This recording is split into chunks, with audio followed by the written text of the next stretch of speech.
Saudaraku, kita akan berdoa sebelum kita merenungkan firman Tuhan pada pagi hari ini. Bapa di dalam surga, kami naikkan syukur kami. Kami mengakui betapa kami sangat tergantung kepada Engkau. Kami mengakui tidak dapat kami berjalan sendiri tanpa Engkau.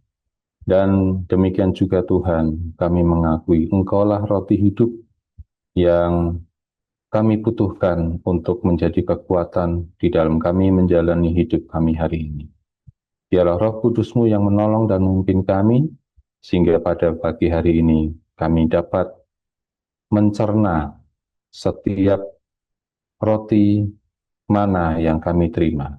Terima kasih ya Tuhan, kami naikkan doa dan syukur kami, pujian dan sembah kami hanya di dalam nama Tuhan Yesus Kristus, Juru Selamat dan Penebus kami. Amin. Ya, Shalom, puji nama Tuhan. Salam sejahtera buat kita semua. Saya percaya kita yang sudah bangun pada pagi hari ini, kita semua adalah orang-orang yang sungguh diberkati oleh Tuhan karena kita eh, sama-sama menyambut hari ini dengan memilih makanan yang terbaik. Ya, saudara-saudaraku, kita pada hari ini kita akan merenungkan bersama tentang sebuah tema, yaitu persembahan terbaik untuk Natal. Saya yakin kita semua pada pagi hari ini sudah mulai disibukkan dengan kegiatan-kegiatan untuk acara Natal.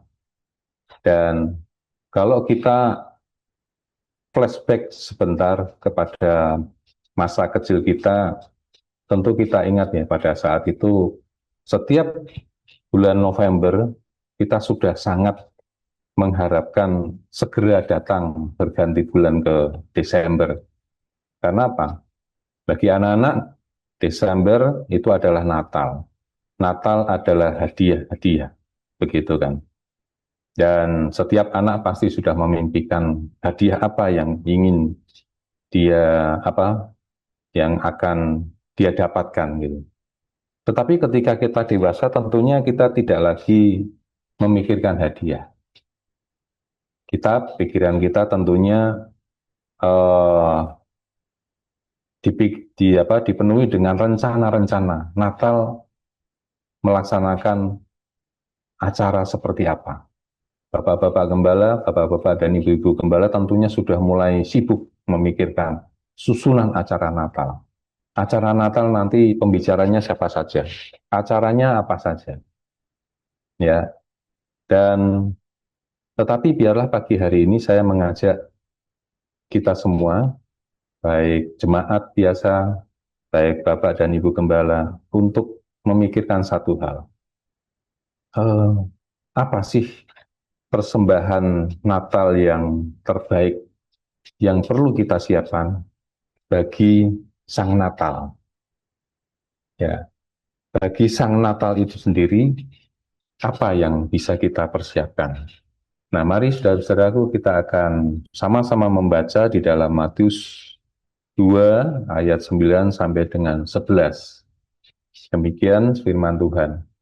Setelah mendengar kata-kata raja itu, berangkatlah mereka.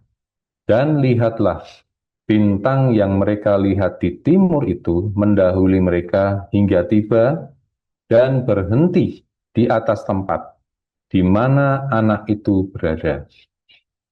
Ketika mereka melihat bintang itu, sangat bersukacitalah mereka, maka masuklah mereka ke dalam rumah itu dan melihat anak itu bersama Maria ibunya, lalu sujud menyembah dia. Mereka pun membuka tempat harta bendanya dan mempersembahkan persembahan kepadanya, yaitu emas, kemenyan, dan mur. Nah, saudara-saudara,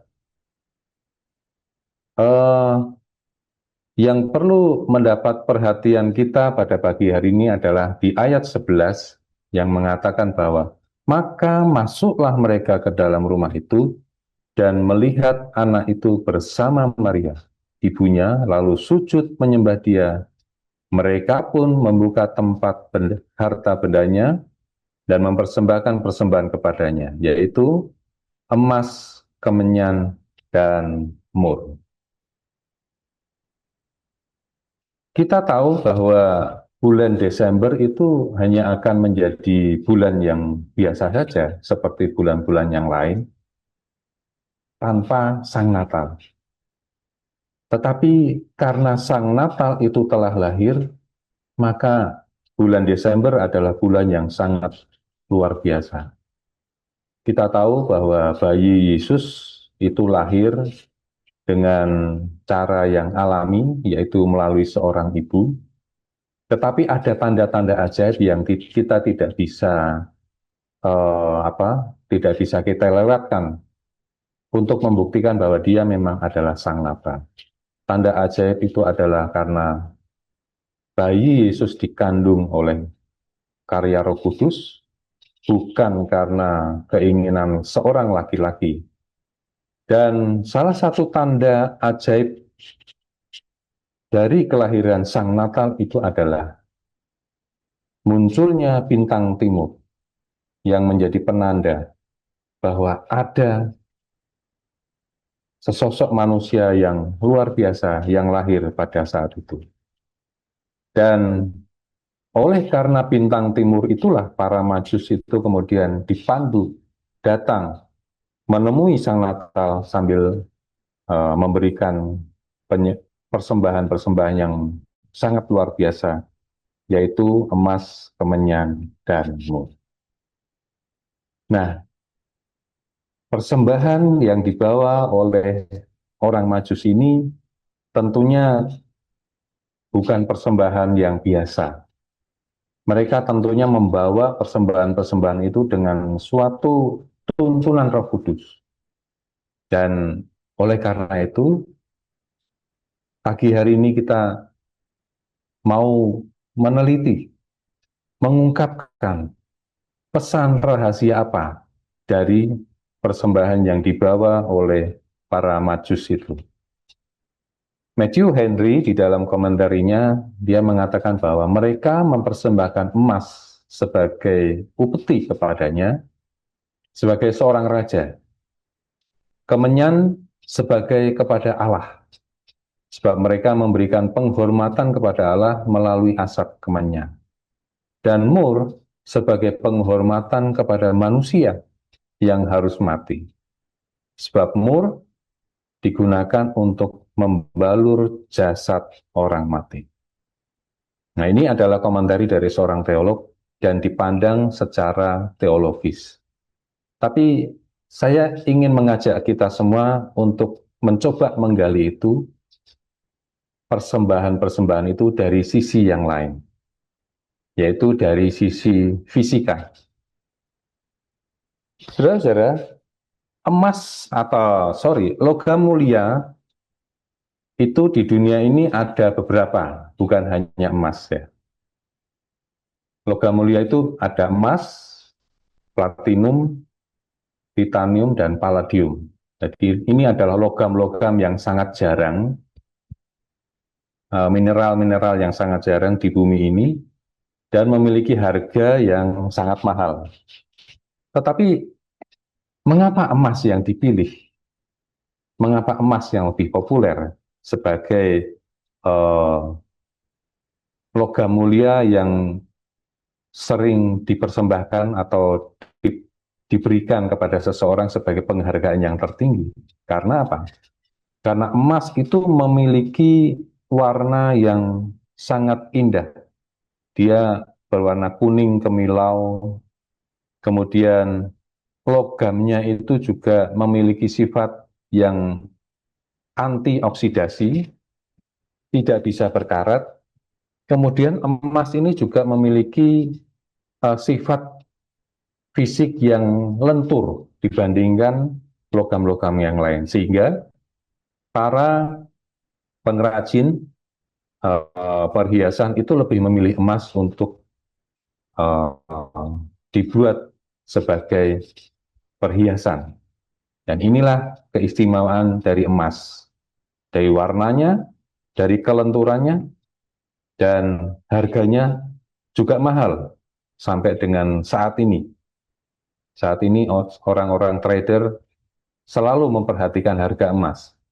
Jarang sekali, bahkan mungkin tidak ada para trader itu memperhatikan harga platinum, titanium, palladium. Sampai hari ini emas itu lebih mulia, lebih berharga daripada logam-logam mulia yang lainnya.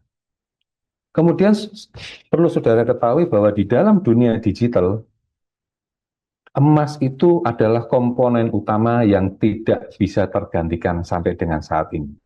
Karena apa? Karena emas itu merupakan penghantar listrik yang paling baik, tahan panas. Chip-chip komputer, HP kita, semua barang-barang elektronik kita yang saat ini canggih-canggih itu, di dalamnya pasti ada emasnya. Karena itu, karena emas ini dapat menghantarkan data yang sangat banyak di dalam hitungan nanosecond. Nanosecond itu seperti apa ya? Kalau saudara mau mencoba kecepatan, membandingkan kecepatan data yang lewat di dalam permukaan emas itu dalam satuan nanosecond, saudara bisa mencoba sekarang berkedip. Coba berkedip. Nah, kita berkedip itu lebih cepat dari hitungan 1 detik. Ya, kira-kira 400 milisecond. Itu baru mili. Nah, sedangkan hitungan detik itu adalah ada mili, mikro, nano. Jadi bisa saudara bayangkan betapa cepatnya data yang bisa lewat di atas permukaan eh, logam emas itu. Jadi sungguh luar biasa sifat dari emas itu. Sekarang kita lihat apa itu kemenyan. Kemenyan di dalam nama latinnya itu Styrac benzoin atau Papyrifera. Kemenyan itu berasal dari sebuah tumbuhan Papyrifera itu. Bagaimana cara bisa mendapatkan kemenyan itu? Yaitu batang pohon itu, batang pohon Papyrifera ini digores. Ya, dengan cara digores, nanti dari batang itu akan keluar getah. Kira-kira harus menunggu kurang lebih selama 3 bulan, dan setelah itu kemudian getah-getah itu akan diambil. Getah-getah yang meleleh itu akan diambil, dan getah-getah itulah yang nanti kalau dibakar akan mengeluarkan bau yang sangat harum. Dan di dalam dunia medis, itu ternyata kemenyan itu memiliki manfaat untuk mengobati. Antara lain untuk mengobati penyakit pernafasan dan juga penyakit kulit. Dan sejak zaman kuno, kemenyan ini digunakan untuk ritual-ritual keagamaan. Karena apa? Karena diyakini bahwa bau asap kemenyan yang harum itu, dia akan menghubungkan antara manusia yang fana ini kepada yang ilahi. Dan itu sudah dilakukan sejak zaman purba. Dan di dalam bahasa Ibrani, kemenyan itu disebut dengan lebonah. Ya, saudara, kalau saudara dengar kata lebonah ini, kira-kira mulai terhubung dengan kata apa? Ya, lebonah itu adalah Libanon. Ada apa dengan Libanon? Ini luar biasa. Kalau saudara baca lagi kitab-kitab Injil, Libanon itu merupakan wilayah istimewa bagi Yesus Kristus sendiri. Karena apa? Di Libanon ada kota Tirus dan Sidon. Dan kota Tirus dan Sidon itulah yang dijumpai secara langsung oleh Sang Natal. Dan saudara kalau perhatikan bendera Libanon ini, di tengah-tengahnya ada gambar pohon. Pohon apa itu? Kalau di dalam Alkitab kita banyak membaca bahwa Libanon itu banyak berasal pohon-pohon aras. Tapi sejatinya kalau kita meneliti sejarah pembentukan bendera ini, gambar pohon itu adalah gambar Natal, pohon Natal. Jadi Lebanon dahulu adalah kota Kristen, negara Kristen. Oleh karena itu, kekristenan di Lebanon diwujudkan dalam sebuah bendera negara mereka. Luar biasa. Makanya kalau saudara pernah melihat atau mendengar pidato dari Benjamin Netanyahu di WHO ketika membahas masalah perselisihannya dengan Hamas, Benjamin mengatakan kepada Lebanon, utusan dari Lebanon, saudaraku, engkau seharusnya duduk di sebelahku, karena engkau saudaraku. Kenapa engkau duduk di sebelahnya delegasi Iran? Lebanon adalah tempat di mana Sang Natal itu menemui secara langsung. Jadi, itulah keistimewaan dari Kemenyan, Lebona, yang berarti Lebanon. Bagaimana dengan Mur? Mur itu juga berasal dari pohon. Pohon yang nama latinnya adalah Balsamodendron myrrha. Di dalam bahasa Ibrani, mur itu adalah mor. Ya. Cara untuk mendapatkan mur itu bagaimana? Sama, yaitu dengan cara digores batangnya. Maka ketika batang pohon balsa ini digores, maka di dalam batangnya akan keluar seperti cairan yang kental di batangnya itu. Nanti beberapa waktu lamanya, beberapa bulan itu harus ditunggu, dan cairan-cairan yang mengental itu nanti kemudian bisa diambil untuk bahan pembuat mur. Cairan-cairan itu kalau diperas, dia akan mengeluarkan semacam minyak, minyak yang berbau harum.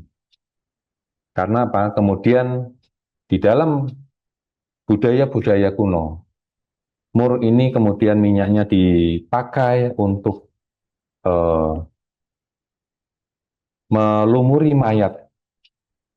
Supaya apa? Supaya bersih dan berbau harum mayat itu.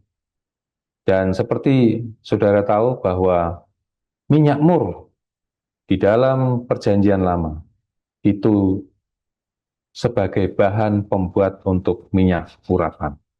Sedangkan di dalam perjanjian baru, Nikodemus itu juga mempersembahkan minyak mur sebanyak 50 kati.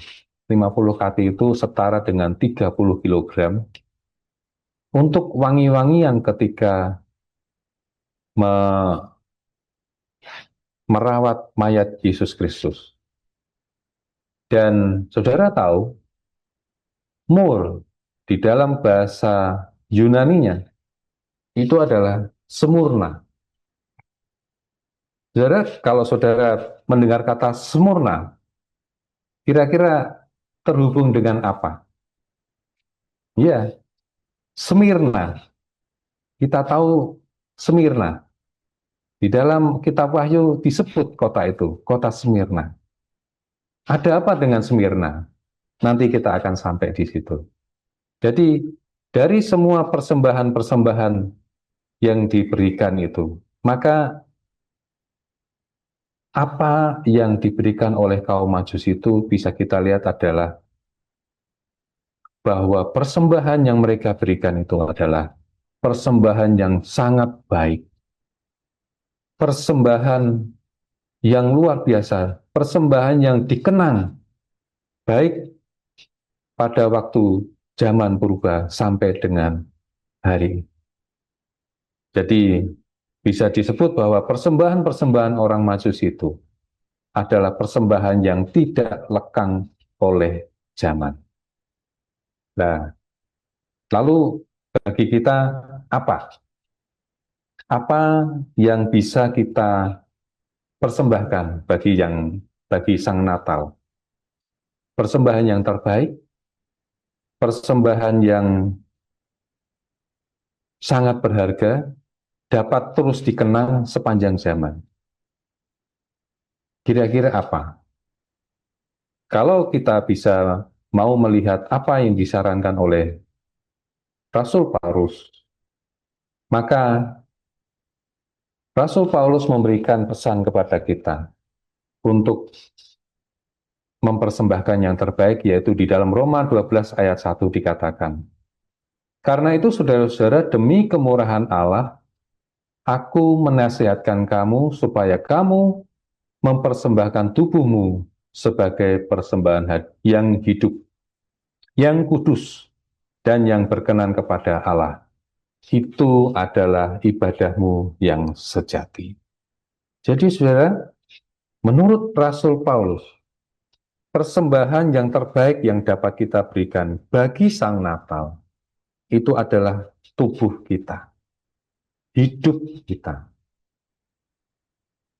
Kalau di dalam perjalanan Sang Majus membawa persembahan kepada Sang Natal saat itu adalah memang kebutuhan bagi sang bayi. Tetapi ketika Sang Natal itu selesai melakukan seluruh karyanya, dia tidak lagi membutuhkan persembahan yang berupa persembahan-persembahan fisik, apalagi persembahan yang berupa uang kita. Karena Allah tidak membutuhkan uang kita.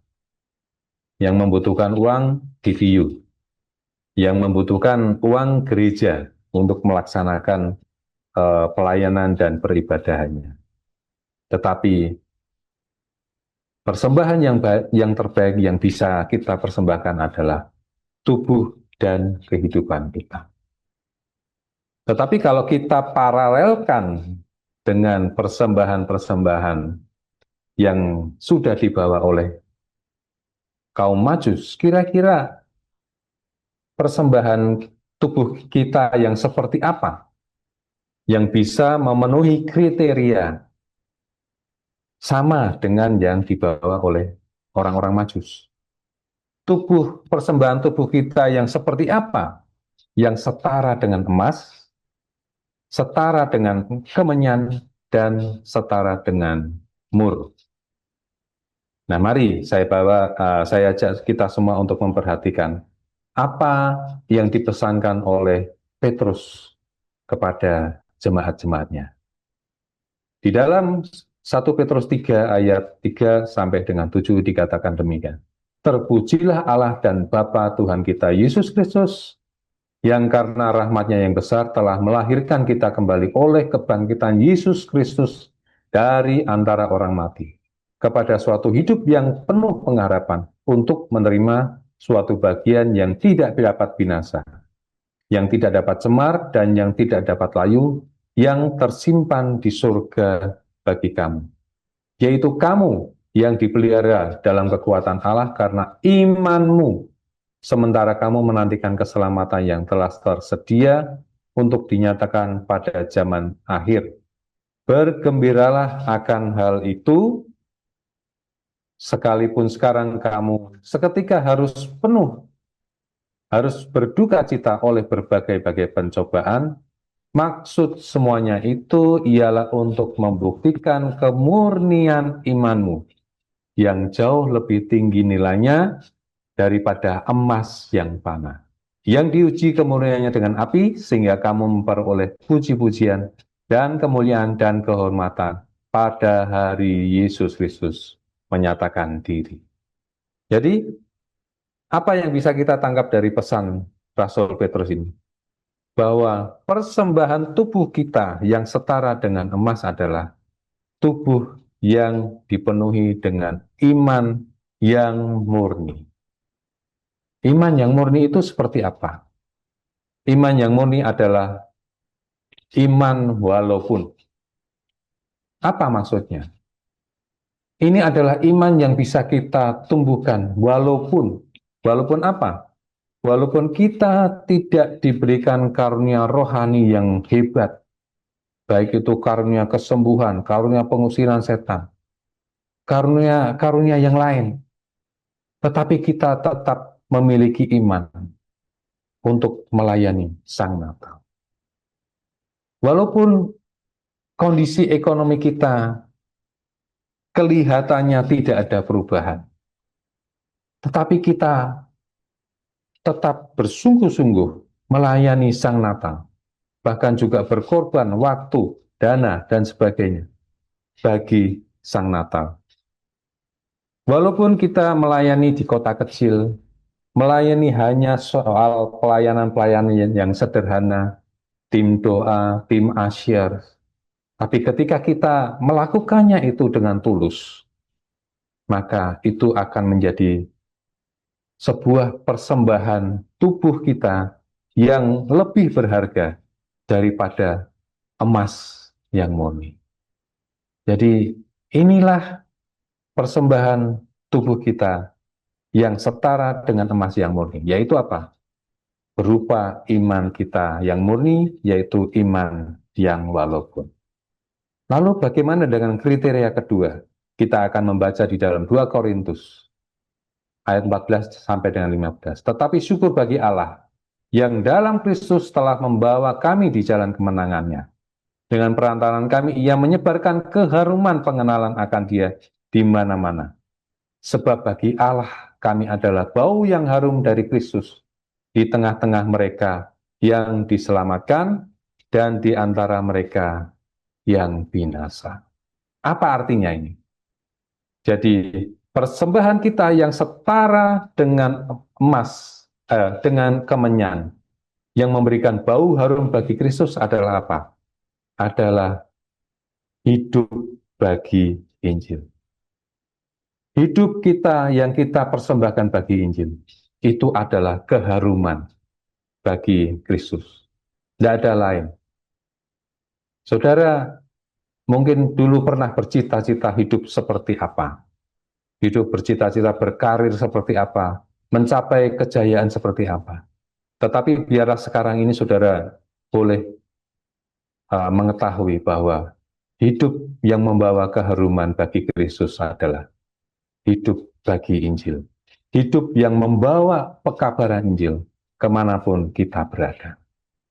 Itu adalah persembahan hidup kita yang memenuhi kriteria membawa keharuman seperti kemenyan. Kriteria yang ketiga, kita akan membaca Wahyu, Wahyu 2 ayat 10, kitab. Saya bawa saudara kepada kota Smyrna. Ini adalah surat dari Yohanes kepada kota Smyrna. Jangan takut terhadap apa yang harus engkau derita. Sesungguhnya iblis akan melemparkan beberapa orang di antara kamu ke dalam penjara, supaya kamu dicobai, dan kamu akan beroleh kesusahan selama 10 hari. Hendaklah engkau setia sampai mati, dan aku akan mengaruniakan kepadamu mahkota kehidupan. Di kota Smyrna, kota yang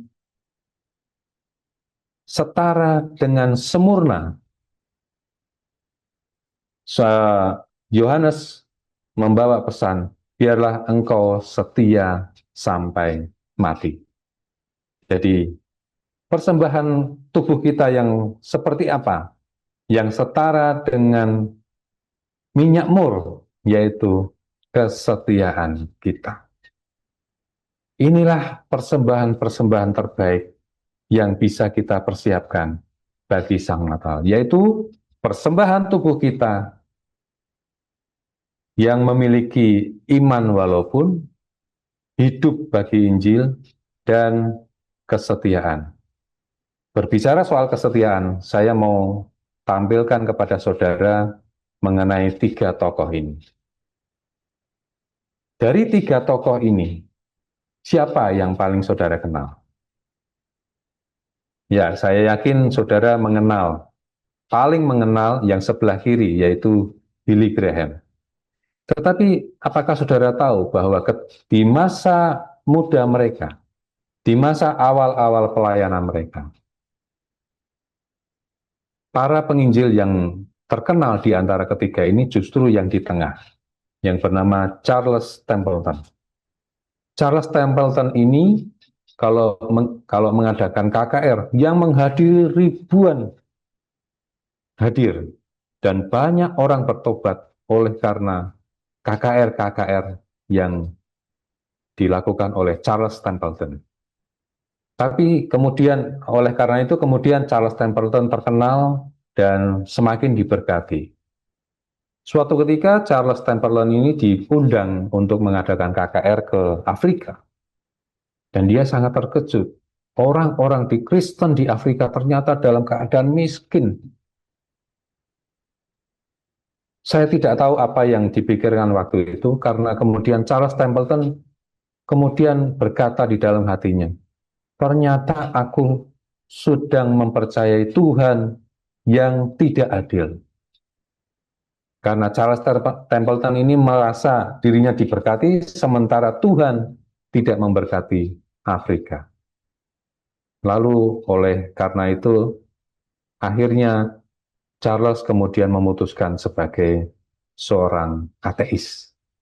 Dia merasa percuma percaya kepada kekristenan, karena di dalam kekristenan, menurut dia, tidak ada keadilan. Dan ini sangat menyedihkan ya. Dan bahkan di saat-saat terakhir hidupnya, Charles Templeton justru menulis sebuah buku yang judulnya adalah Farewell to God. Selamat tinggal kepada Tuhan. Ya. Jadi, saudara, apakah Charles bisa dianggap sebagai tokoh kesetiaan? Tentu saja tidak. Karena Charles meninggalkan Tuhan justru di masa-masa dia diberkati. Di masa-masa kejayaan. Jadi saudara-saudaraku, hati-hati dengan kejayaan, dengan berkat yang mungkin Tuhan akan berikan kepada kita. Jadi, biarlah kita mempersiapkan hati dan hidup kita untuk kita bisa mempersembahkan persembahan yang terbaik bagi Sang Natal. Tubuh kita, hidup kita, yang dipenuhi dengan iman walaupun. Tubuh dan hidup kita yang hidup bagi Injil, dimanapun kita berada, biarlah pemberitaan Injil itu disebarkan. Dan biarlah kita melakukannya itu dengan setia. Itulah persembahan hidup kita yang setara dengan apa yang pernah dibawa oleh kaum Majusi, yaitu emas, kemenyan, dan murni. Puji nama Tuhan, mari kita berdoa untuk mensyukuri firman yang sudah kita terima pagi hari ini. Terima kasih Tuhan untuk kasih kemurahan-Mu, untuk teladan yang sudah Engkau kreasikan melalui persembahan orang-orang Majus. Dan biarlah pada pagi hari ini kami semakin bersemangat untuk mempersembahkan tubuh kami ini, tubuh yang murni, tubuh yang hidup untuk mewartakan Injil, dan biarlah kami setia melakukannya. Kami naikkan doa syukur kami di dalam nama Tuhan Yesus Kristus. Amin.